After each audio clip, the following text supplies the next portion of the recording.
Hello and welcome to our news program, Broadcast Daily from Hanoi. Here comes the headlines for today. Russian Prime Minister Dmitry Medvedev grants an interview to the Vietnam news agency on the threshold of his visit to Vietnam.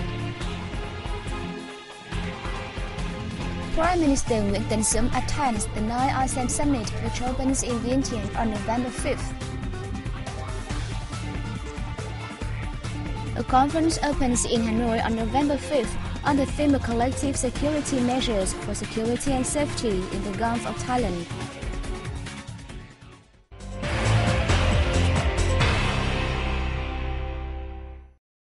On the threshold of his visit to Vietnam, Russian Prime Minister Dmitry Medvedev has granted an interview to our correspondent in Moscow. During the talks, he emphasized that both Russia and Vietnam have the same task of maintaining and promoting the precious fraternal traditional ties and reliable partnership that have been established between the two countries. The Prime Minister stressed that economic issues will be the focus of his discussions with Vietnamese leaders during the visit, as economic trade cooperation is yet to meet the two sides' aspirations despite strong developments in the recent time. In terms of goods exchange, the value is at a modest level. It is good that the two sides have set the goal of raising two-way trade value to $7 billion in 2015, which is a strong increase from the current level of $3 billion. However, the figure is far below the trade turnover between Vietnam and regional countries such as China and Japan. In addition, he plans to discuss bilateral cooperation in energy, mechanical engineering, aviation, space technology, information telecommunication, and humanity, besides regional and international issues as well as bilateral projects. The Russian Prime Minister said Vietnam and Russia should accelerate the speed of joint projects on energy, which has a priority. He noted that the two countries have extended the operation of the Vietnam-Russia joint venture with Petrol to 2030. According to Medvedev, Vietnam is the only country invited to cooperate in oil and gas exploration and exploitation in Russia's strategic fields, thanks to its strategic partnership with Russia. Regarding military technological cooperation, the Prime Minister said the two countries have made gigantic developments in the area over the past time.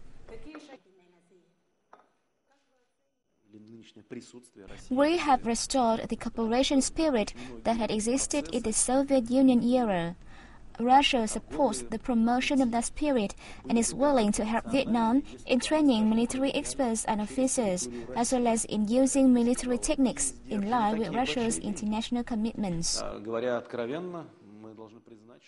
The Russian Prime Minister also said Russia values Vietnam's role and position in ASEAN and the Asia-Pacific region, saying Russia will do its utmost to strengthen the two countries' positions in the Asia-Pacific region, as well as other regional structures such as ASEAN. In conclusion, Medvedev stressed that Vietnam and Russia boast time-honored relations, and this is very important for their future cooperation. The 9th Asia-Europe Meeting Summit opened in Vientiane, Laos on November 5th. Prime Minister Nguyễn Tấn Dũng is leading a high-ranking Vietnamese delegation to the event. General Secretary of the Lao People's Revolutionary Party and President Châu Mali Sea Son and Prime Minister Thom Sinh Thamavong chaired an official welcome ceremony for leaders and head delegations of ASEAN members. Following the ceremony, the ASEAN leaders witnessed the admission of 3 new members, which are Bangladesh, Switzerland and Norway. The leaders affirmed that the participation of the 3 countries has proven the attraction of ASEAN as well as strengthens cooperation within the forum. Addressing the opening ceremony, Lao President Châu Mali Sea Son stressed that the 9th ASEAN Summit is an important event not only for ASEAN cooperation but also for consolidating the trend of dialogue, cooperation and connectivity in the two continents and the world. At the first closed-door section on economic financial issues, ASEAN leaders affirmed their determination to create a new driving force for economic cooperation between the two continents in order to boost a rapid, sustainable, balanced and equal growth. Participants agreed to continue contributing to efforts for reform global economic administration and international financial institutions, especially the International Monetary Fund and the World Bank, in the direction of raising the voice and role of emerging and developing economies, as well as support a multilateral financial system and the successful conclusion of the Doha negotiation round. Addressing the section, Prime Minister Dũng proposed that ASEAN create a new momentum for the forum's economic cooperation pillar through closer coordinating economic financial policies and stronger implementation of ASEAN's action plans on trade facilitation and investment promotion. He also affirmed Vietnam's determination in stabilizing and making the macroeconomy healthier, curbing inflation, improving investment environment, renovating the growth model, and contribute to the joint efforts of the region and the world. Earlier on November 4th, Prime Minister Dũng had a meeting with the Laos Party General Secretary and President of Laos, Chomali Sayason. Dũng warmly congratulated Laos for its admission to the World Trade Organization, which marked an important point in the country's international integration process. The Laos President expressed thanks to Vietnam for its support and coordination with Laos in preparing for the 9th ASEAN Summit and related activities. Also on November 4th, the 13th Asia-Europe Business Forum opened in Vientiane, with the participation of over 300 businesses from both continents. Addressing the opening, Laos Prime Minister Thongsin Thamavong stressed the forum's importance in the context of the world facing challenges stemming from the financial crisis that directly impact economic development as well as people's lives.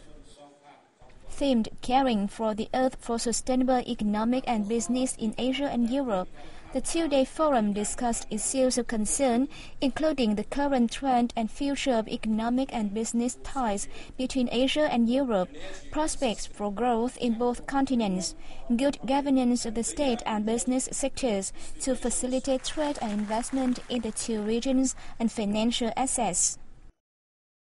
Upon concluding on November 5th, the forum adopted several proposals to submit to the ASEAN Summit. They urged governments of ASEAN members to ensure a stable environment both politically, socially, and economically, while removing obstacles to trade in both goods and services as well as to investment.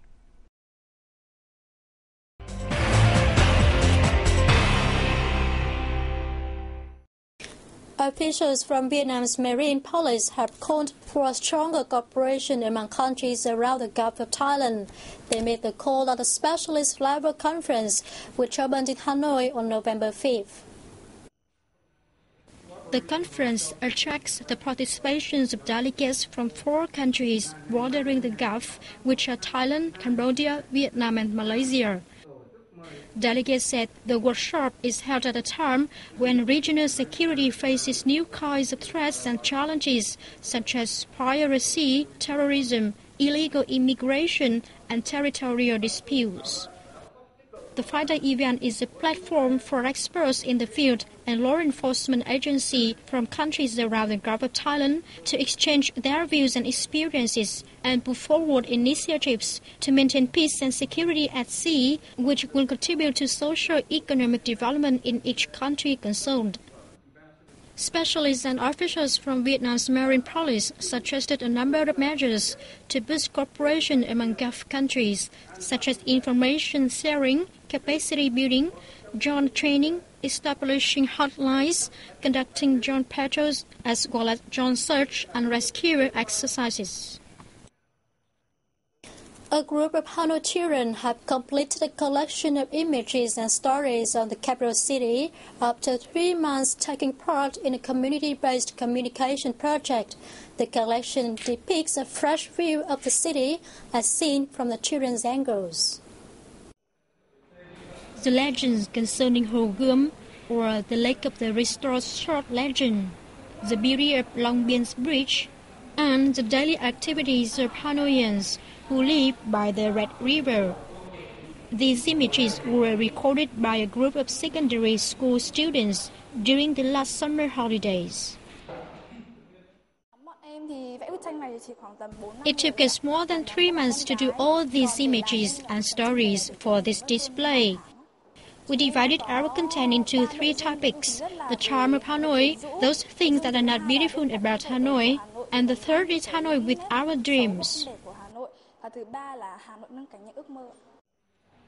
Spending 3 months going to every corner of the city, the students were able to feel and experience the pulse of life in Hanoi. This prompted them to convey their feeling through the stories and images. The community-based communication program was jointly organized by the Vietnam Museum of Ethnology and the website 364.vn. The museum has dedicated a room to display the children's works, which are also posted on the website Hanoi and Us. You've been with VNA today. We thank you always for watching, and please tune in the program throughout the week for more updated news.